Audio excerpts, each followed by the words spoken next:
കണ്ണൂർ ചെറുപുഴയിൽ മാതാവിനെ കഴുത്ത് തിരിച്ചു കൊല്ലാൻ മകന്റെ ശ്രമം. ഗുരുതര പരിക്കേറ്റ ചെറുപുഴ ഭൂതാനം സ്വദേശിയായ വയോധിക നാരായണി ചികിത്സയിൽ.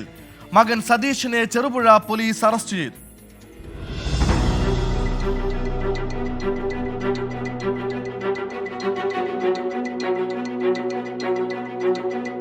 ഇന്നലെ രാവിലെയാണ് ചെറുപുഴ ഭൂതാനത്ത് വയോധിക അതിക്രമത്തിനിരയായത്. 68-കാരിയായ നാരായണിയെ മകൻ സതീശൻ കഴുത്തുഞെരിച്ച് കൊലപ്പെടുത്താൻ ശ്രമിച്ചു. തല നിലത്തടിക്കുകയും തലയിണ ഉപയോഗിച്ച് മുഖം പൊത്തി ശ്വാസം മുട്ടിക്കുകയും ചെയ്തു. ഗുരുതരാവസ്ഥയിലായ വയോധികയെ മറ്റു ബന്ധുക്കൾ ചേർന്ന് പിന്നീട് ആശുപത്രിയിലെത്തിച്ചു.